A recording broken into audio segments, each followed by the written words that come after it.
Amém, irmãos? Graças e paz. Gostaria de ler com os irmãos aqui João 8, o Evangelho de João.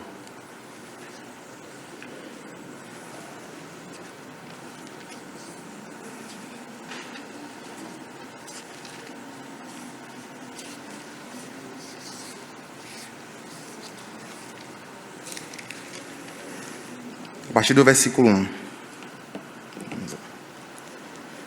Amém. Jesus, entretanto, foi para o Monte das Oliveiras.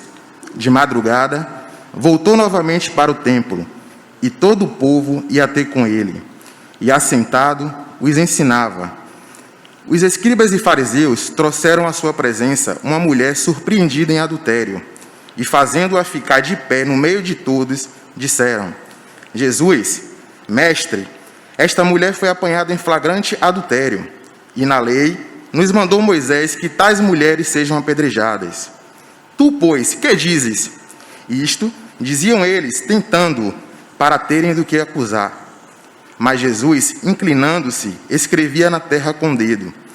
Como insistisse na pergunta, Jesus se levantou e lhe disse: aquele que dentre vós estiver sem pecado, seja o primeiro que lhe atire a pedra. E, tornando a inclinar-se, continuou-se a escrever no chão. Mas, ouvindo eles a resposta, e acusados pela sua própria consciência, foram se retirando um por um, a começar pelos mais velhos, até os últimos, ficando só Jesus e a mulher no meio onde estava. Ergando-se Jesus, e não vendo a ninguém, mas além da mulher, perguntou-lhe: mulher, onde estão aqueles teus acusadores? Ninguém te condenou? Respondeu ela: ninguém, Senhor. Então lhe disse Jesus: nem eu tampouco te condeno. Vai e não peques mais. Vamos ter um minuto de oração, né, irmãos? Senhor Jesus, nós te agradecemos, Pai, pelo privilégio de podermos participar de Tua mesa, Senhor. Somos gratos, Senhor, pela obra que o Senhor fez em nossas vidas. Ó, Senhor, que o Senhor nos guarde nesse momento, Pai. Nos esvazia de nós mesmos. Não queremos nenhuma pretensão aqui de ensinar nada ao Teu povo. Queremos apenas ouvir a Tua voz, Pai. Nos fala segundo o Teu coração, Pai. Em nome de Jesus. Amém. Bom, irmãos, primeira vez que eu estou aqui compartilhando com os irmãos um sentimento, né? Então os irmãos tenham paciência comigo. É um texto que, em sua maioria, todos nós conhecemos, né? Bastante conhecido. Eu, particularmente, tenho uma dificuldade com textos conhecidos, que às vezes eu vim ouvindo esse versículo aqui desde o serviço de criança. Então, toda a minha vida praticamente eu ouvi isso. E às vezes, quando a gente vem ouvindo, a gente até se limita, né, a aprender novas coisas, a aprender a ver diferentes pontos de vista, perspectivas, não é isso? E eu aprendi aqui, eu estou diante de irmãos aqui que me ensinaram durante a minha vida toda. Então, não tenho intenção de ensinar nada, apenas compartilhar com os irmãos aquilo que eu ganhei por experiência, assim, na caminhada, né, na minha tour. Então, vamos ver aqui. Esse texto de João, ele tem 4 personagens, que eu vou chamar assim de 4 personagens, que é a mulher adúltera, a multidão, os escribas e fariseus e Jesus. Então, com a ajuda do Senhor, vamos tentar nos colocar diante desses 4 personagens, né? O primeiro deles é a mulher adúltera, que a gente já conhece bastante, e que não deixa de ser a nossa história, né? A mulher adúltera retratada aqui é eu e você, é o Senhor, é nós, nossa condição de pecado, nosso lamaçal do pecado. E nós quando colocarmos no lugar, no ponto de vista da mulher adúltera, a gente vai ver lá, imagina a situação. A mulher, ela conhecia a lei, ela foi pega no flagrante de adultério, então ela sabia que ia ser morta. Ela já saiu. E a Bíblia fala aqui que ela foi levada até Jesus. Se ela foi levada, teve um tempo, né? Então imagine aí uma distância que foi percorrida. Essa mulher sendo acusada, as pessoas acusando, ameaçando, falando que ia matar ela, vendo as pessoas pegando pedra. Imagine a situação, ela sabendo que ela ia morrer, sabendo que ela estava indo para a morte. Então é a nossa história. Nós estávamos mortos, estávamos condenados à morte. Nossa sentença era de morte. Então é lindo quando a gente vê aqui que essa mulher aqui, na vida dela aconteceu algo mais incrível que poderia acontecer. Ela foi levada à pessoa do Senhor Jesus Cristo, assim como eu e você. Amém? Então nós fomos colocados, irmão, na situação de onde nós estávamos condenados à morte, sabendo nosso pecado, sabendo que nós tínhamos pecado e que nossa condenação era a morte. Nós fomos levados à pessoa maravilhosa do Senhor Jesus Cristo. E é incrível, é bonito, é lindo quando a gente vê esse relato na Bíblia. Mas também tem outros personagens aqui, que é o ponto que eu queria compartilhar com os irmãos, que o Senhor nos guarde, né? Mas que também, de repente, não está escrito aqui, não está relatado aqui à toa. O Senhor relatou isso aqui para que nós possamos aprender com humildade e levar em consideração isso aqui, diante do Senhor, né? E o primeiro que eu gostaria de falar é a multidão. O próprio Senhor Jesus, quando ele vai crucificado, né, os irmãos sabem, tem uma multidão acompanhando, né, blasfemando contra o Senhor, apedrejando, cuspindo. Era algo que era comum às pessoas daquela época. Era algo que era tão forte, tão marcante para a época, que se você ver alguns relatos, você vai ver lá que tinham pessoas naquele povo, no meio daquele povo ali, que já deixavam em casa separados pedras, vestimentas para esse tipo de evento. Era algo tão forte das pessoas que as pessoas tinham isso guardado em casa, ficavam esperando a oportunidade para poder manifestar aquilo. Isso é algo normal da nossa carne. Se nós formos conduzidos pela carne, o que vai acontecer é isso, é podridão, é miserabilidade. Então não adianta a gente dizer assim, eu sou diferente, porque não é diferente, irmãos. Nós somos iguais. Se nós dermos lugar à carne, nós vamos estar ali como aquela multidão. E é isso que eu queria chamar a atenção, né? Aquelas pessoas ali, elas esqueceram que elas também estavam naquela situação antes da mulher. E é uma coisa que é bastante forte no meu coração para esse momento, é isso. Nós, acabei de falar da mulher adúltera, nós somos as mulheres adúlteras, mas que o Senhor nos guarde, nós também podemos estar nos colocando na situação de multidão. E eu falo isso com os irmãos, não é acusando ninguém, não é dando indireta para ninguém, é falando para mim mesmo, né?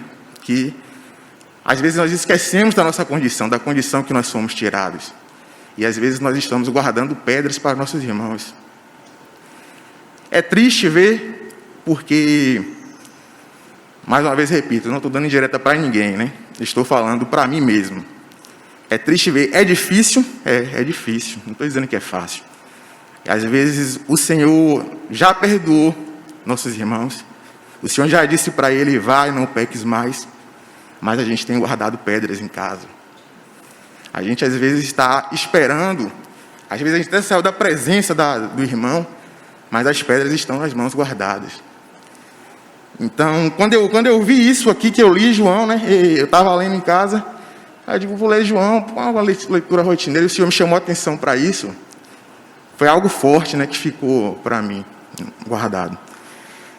E um outro personagem que tem também aqui são os escribas e os fariseus, né? Aí não preciso eu falar muito dos escribas e fariseus, que a gente já conhece, já sabe quem são os escribas e fariseus, né?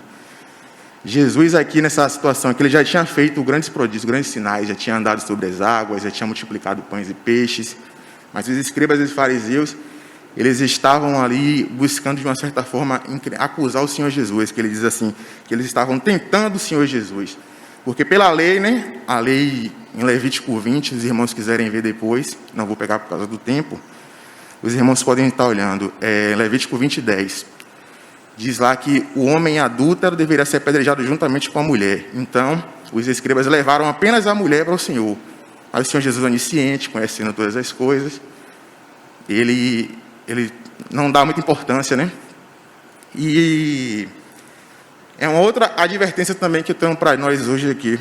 É isso aí. A gente pode estar agindo também como escribas e fariseus. Isaac, como é que a gente pode estar fazendo isso? Quem hoje aqui na terra representa a imagem do Senhor Jesus Cristo como sinal de autoridade? O presbitério, nossos irmãos da liderança. Na última semana ele estava falando acerca de conhecimento.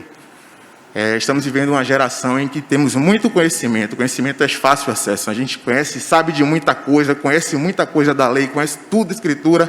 Graças a Deus pelos irmãos que estudam, que acompanham isso. Mas de algumas vezes, esse conhecimento tem nos atrapalhado, porque estamos usando o conhecimento contra nós mesmos.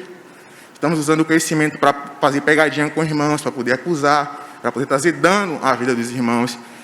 E na terra temos hoje aqui os irmãos da liderança, presbitério, que são irmãos instituídos por Deus, que o Senhor Jesus, não estou dizendo que os irmãos são a imagem perfeita de Cristo, não, o Senhor guarde os irmãos, mas sabemos que são homens também. Mas a representação de Cristo aqui na terra é o presbitério. Nós temos que ter isso bem claro em nossa mente. A palavra de Cristo aqui na terra é o presbitério. Então a gente não pode usar a palavra do Senhor com pegadinhas, a gente vê muito isso. Às vezes a gente vê alguém falando assim, mas os irmãos são isso, os irmãos são aquilo, os irmãos fazem isso, fazem aquilo, sem saber da gravidade disso, né? Que é a atitude de escriba e fariseu, porque você está usando a lei, o seu conhecimento, o seu entendimento é diferente de você chamar um irmão, irmão, eu tenho considerado isso aqui, o que é que o irmão pensa sobre isso, qual é a luz do entendimento do irmão, para poder conciliar, é diferente, a gente discerne isso, né? Sabe quando um irmão chega para poder tirar uma dúvida ou para confrontar, né? A gente consegue discernir isso. Então, uma segunda advertência, né, que tem nesse texto aqui. E, por último, o personagem principal, que é o Senhor Jesus Cristo. E é interessante, né, a gente vê Jesus, né, como dizia Rogério, Jesus é uma viagem, né? Mas é interessante que a gente vê lá Jesus, eu vou ler novamente aqui, qual é a reação de Jesus quando os escribas chegam perto dele. Cadê aqui? Versículo 6. Isto diziam eles, tentando, para terem do que acusar. Mas Jesus, inclinando-se, escrevia na terra com o dedo. Como insistiam na pergunta, Jesus levantou e lhes disse, aquele dentre vós que estiver sem pecado, seja o primeiro que lhe atire a pedra. Interessante esse detalhezinho aqui, né? Porque os escribas chegam para Jesus com uma mulher adúltera, pega em flagrante de adultério, e a reação de Senhor Jesus é o quê? Ele se inclina e volta a escrever na terra. De repente, né, imagine, eles chegam com aquela situação, aquele estardalhaço todo, aquela multidão toda, e o Senhor Jesus está lá e fala, por que essa atitude de Jesus, né, irmão? É interessante, né, a gente ver, porque assim, o Senhor Jesus, ele não se surpreende com o nosso pecado, ele não se surpreende com o que você é capaz de fazer, com o que eu sou capaz de fazer. Ele não conhece, ele nos criou. Então, a gente até se surpreende, às vezes a gente diz assim, eu nunca faria isso, e em determinada situação a gente é provado e acaba fazendo, e a gente se surpreende, né, com nossas atitudes. Mas o Senhor Jesus não. Ele te conhece, ele te criou, ele sabe que você é capaz, ele sabe que você pode roubar, pode matar, pode fazer tudo isso. E pela misericórdia dele a gente não faz isso. Então, é interessante como Jesus, as pessoas chegam, né, falando com ele, acusando, Jesus não dá nem importância, ele continua escrevendo, e eles continuam insistindo, e aí Jesus pega e responde para eles, né? Quem dentre vós não tiver pecado, que atire a primeira pedra. Então, é bastante significativo isso aqui, né? Porque, às vezes, a gente se surpreende com o nosso pecado, se surpreende com o pecado dos outros, mas a resposta de Jesus vai ser essa daqui. Vá e não peques mais. É outra nuance também importante, né? Vá e não peques mais. O Senhor Jesus poderia dizer para aquela mulher ali, vá apenas. A mulher ia seguir a vida dela, mas não, vá e não peques mais. Imagina assim, irmãos, a significância daquela palavra de Jesus para a vida daquela mulher, né? Vá e não peques mais. E essa é a mensagem que o Senhor traz para nós hoje, né? Traz para a nossa vida. Vá e não peques mais. É importante a gente lembrar disso, né? Porque às vezes a gente fica remoendo o pecado. A mulher poderia viver ali remoendo o pecado dela, cometeu adultério, mas não, o Senhor não diz a ela, fique remoendo o resto de sua vida, se acusando com isso. O Senhor diz para ela, vá e não peques mais. E eu fiquei pensando essa semana, né? Imagine a grandiosidade disso, né? E o impacto disso para nossas vidas, o impacto disso, o próprio Senhor Jesus, onisciente, conhecedor de tudo, Criador do céu e da terra, diz para a gente, vá e não peques mais. É incrível, né, irmãos? Grandioso como o Senhor faz a obra dele. E mesmo a gente não sendo merecedor, não tendo o que questionar do Senhor Jesus, não podemos falar nada acerca disso, né? mas o Senhor Jesus, Ele se manifesta para nós de forma grandiosa, né? E tem também um outro assunto importante aqui, que é a questão da lei. O Senhor ele não passou por cima da lei. A gente pode imaginar assim, de repente, não sei, né? Talvez, o Senhor ele passou por cima da lei. Não. O Senhor, Ele cumpriu a lei. E nós acabamos de lembrar isso aqui agora há pouco na reunião do Partido do Pão. O sacrifício dele foi um sacrifício que foi feito pela mulher adúltera, foi feito por mim, por você, por cada um de nós, por todos os nossos pecados. Então, quando a gente vem para uma reunião de Partido do Pão, o sentimento que tem que queimar no nosso coração é esse, né, irmãos? É que o sacrifício, a lei, ela foi cumprida através da vida do Senhor Jesus Cristo. E isso é o que tem que pesar em nossos corações, não acusações de pecado, não acusações de delitos ou algo do tipo. E o que poderia, né, dizer mais acerca disso seria... Vamos ler em Hebreus 7, 26, para não ficar em minhas palavras apenas.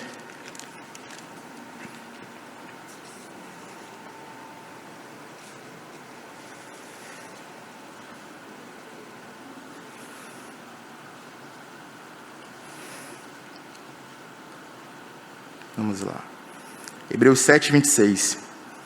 Com efeito, nos convinha um sumo sacerdote como este, santo, inculpável, sem mácula, separado dos pecadores e feito mais alto do que os céus, que não tem necessidade, como sumos sacerdotes, de oferecer todos os dias sacrifícios, primeiro por seus próprios pecados, depois pelo do povo. Porque fez isto uma vez por todas, quando a si mesmo se ofereceu. Porque a lei constituiu sumos sacerdotes a homem sujeito à fraqueza. Mas a palavra do juramento, que foi posterior à lei, constituiu o Filho, perfeito para sempre. Então, irmãos, eu falei de 4 personagens aqui brevemente. Não vou me alongar muito, porque é uma história que é bastante conhecida, a gente provavelmente já conhece. Mas, assim, de um personagem que a gente pode falar com propriedade, né? É o Senhor Jesus Cristo. Nós precisamos ter esse como modelo, né? Graças a Deus pela obra de redenção, que o Senhor nos resgatou como mulheres adúlteras, como ladrões, como pecadores, imundos, sujos. Mas o nosso personagem principal da história é Jesus Cristo, o Filho, né? Que é a lei que constituiu o perfeito e para sempre, né? Jesus é perfeito e sua obra é perfeita também. Então nós precisamos nos agarrar nisso, não por mérito nosso, porque nós não temos mérito nenhum nisso, é a graça, né? Como a Aurélia sempre costuma cantar aqui, né? Pela graça, né, que o Senhor nos salvou, pela graça que a gente vai caminhar. Porque se depender de nós mesmos, de nossa carne, nós vamos estar ali prostrados como multidão, como escriba, como fariseus, ou então talvez até como uma mulher adúltera, que o Senhor nos guarde. Mas o foco principal da história é o próprio Senhor Jesus Cristo, né? Nós temos que estar caminhando, olhando para a pessoa do Senhor Jesus Cristo. E se acontecer da situação da vida, não sei, de tivermos em situação de pecado, a palavra que o Senhor diz é: vá e não peques mais. É a palavra que eu gostaria de compartilhar com os irmãos hoje. Não vou me alongar muito, porque creio que não precisamos enfeitar a palavra do Senhor Jesus Cristo. Ele pode falar conosco no silêncio, pode falar conosco em 20 minutos, em 10 minutos, em 5 minutos. Não precisamos enfeitar, né? Que o Senhor Jesus possa produzir o que for do interesse dele, nós possamos nos arrepender e estar diante da pessoa do Senhor Jesus. Amém, irmãos. Vamos ter mais uma oração. Senhor, nós te agradecemos, Pai, por tua obra em nossas vidas, Pai. Sabemos que não somos merecedores, Senhor, de nada, mas o Senhor, pela graça, o Senhor nos amou. Pela graça, o Senhor nos resgatou, Pai. Nós te agradecemos, Senhor. Nós te pedimos, Pai, que o Senhor possa falar conosco durante essa semana, ainda em cima de sua palavra, que o Senhor possa produzir os efeitos que o Senhor desejar. Te agradecemos, Pai, em nome de Jesus. Amém.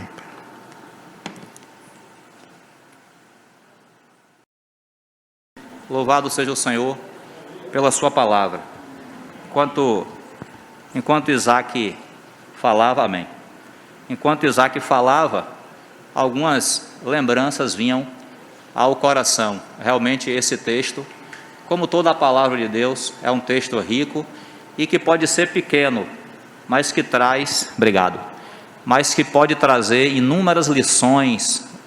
De um texto como esse, muitas pregações podem se originar, não é? Porque é a palavra de Deus, é rico, é cheio de riqueza, é o evangelho. Esse evangelho que nós recebemos é o evangelho das insondáveis riquezas de Cristo. Então, enquanto Isaac falava, eu lembrava que, do ponto de vista dos escribas e fariseus, quando Isaac trouxe essa palavra, eu lembrei o seguinte, que às vezes isso acontece no presbitério, né? Às vezes acontece uma situação e a gente que presencia aquela situação, a gente quer que a situação seja resolvida imediatamente. A gente, como os escribas e fariseus, a gente fala assim: está aqui, ó, aconteceu o adultério aqui, ó, você vai fazer o quê? E a gente peita Jesus, a gente bota Jesus na parede. Vai fazer o quê, Senhor? Está aqui, ó. E o Senhor, nesse momento, está escrevendo no chão. Escrevendo no chão para ver se a gente abandona nossa força para condenar os outros e olha para nós mesmos. O Senhor está só ali, ó. Pense aí um pouquinho, meu filho, vá. Você está muito nervoso, você está muito eufórico para lidar com a situação, você quer que o negócio se resolva no seu tempo. Eu vou te dar um tempinho aí para você pensar, vou escrever aqui um pouquinho no chão.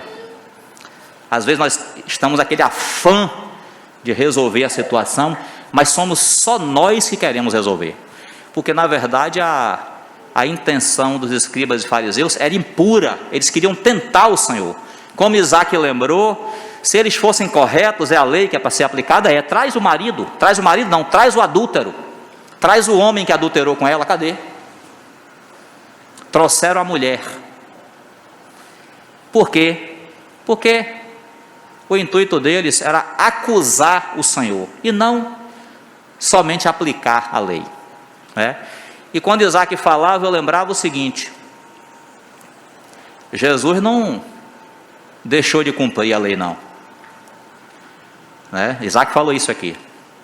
Jesus apenas disse que, além do cumprimento da lei, para além disso, ele veio trazer para nós a oportunidade de sermos perdoados. Porque o normal que aconteceria àquela mulher ali seria morrer. O normal era que a lei fosse aplicada, ela fosse apedrejada até a morte e fazia o enterro depois. O normal para aquela situação ali era isso. O Senhor veio para a terra para dizer que nós, assim como aquela mulher, estávamos condenados, mas Ele veio trazer o perdão dos nossos pecados. Há um versículo em Mateus 23, versículo 23, que o Senhor diz aos escribas e fariseus, Ele fala assim, ó: vocês dão o dízimo do endro, da hortelã, do cominho, vocês separam o dízimo certinho, agora vocês negligenciam os preceitos mais importantes da lei. Quais são? A justiça, a misericórdia e a fé. Vocês são muito bons de dar dízimo, agora vocês não conseguiram ver o que está por trás da lei, que é o relacionamento com meu Pai, é o relacionamento do homem com Deus. Esse é mais importante. Então o Senhor, diante daquela mulher que estava condenada, o Senhor ofereceu perdão. E eu quero finalizar dizendo isso, irmãos: se aqui nessa manhã tiver alguém que está no meio do povo de Deus, mas ainda não recebeu a Cristo Jesus como Senhor e Salvador da sua vida, você está aqui, mas você ainda não tem a salvação, você ainda não tem o perdão dos pecados. Assim como aquela mulher adúltera, você está condenado, mas não foi ainda perdoado. Então, é necessário que nós sempre enfatizemos isso. Se alguém aqui, nessa manhã, ainda não recebeu a Cristo Jesus como Senhor e Salvador da sua vida, às vezes a pessoa, o pai é crente, a mãe é crente, os parentes são crentes, mas ele próprio nunca tomou a decisão de crer em Jesus. Ele próprio nunca disse assim, não é meu pai não é minha mãe não, eu quero receber Jesus como Senhor e Salvador da minha vida, quero que Ele entre em mim agora, perdoe os meus pecados, me dê o Espírito Santo, me dê a vida eterna. A pessoa às vezes nunca fez isso, e nós tivemos casos entre nós, eu não vou dizer o nome não, mas há um caso bem conhecido entre nós, naquela Copa de 94, lembra, o Brasil foi tetra, tem gente aqui que não era nascida ainda, eu sei disso. Naquela Copa de 94, esse irmão contou o testemunho que lá na Copa, ele vinha, igual Isaac falou, ele vinha entre nós, caminhando entre nós, desde o serviço de crianças. Ele cresceu conosco, uma criança, mas ele nunca tinha entregado a vida a Jesus, nunca tinha convidado Jesus para entrar no coração dele, nunca. E ele disse que naquela Copa, ele foi levar, quase que eu digo o nome do irmão aqui, mas eu vou manter em sigilo, ninguém vai saber quem é. Ele foi levar o almoço para um amado irmão que estava trabalhando naquele dia do Jogo do Brasil. E o irmão encontrou ele, e ele disse assim, já vou, para começar o jogo. Não, peraí, fica um pouquinho, fica um pouquinho, mais um pouquinho aqui, peraí. E você, rapaz, você já entregou sua vida a Cristo? Aí aquilo flechou ele. Você já entregou sua vida a Jesus?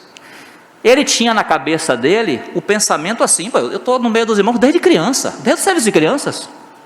Mas o irmão, pelo Espírito, fez isso que nós estamos fazendo aqui agora. O irmão confrontou, não quero saber negócio de serviço de criança, não quero dizer, você recebeu Jesus já como Senhor e Salvador de sua vida. Aquilo flechou ele, o Espírito capturou ele naquele dia, ele ficou ouvindo o irmão.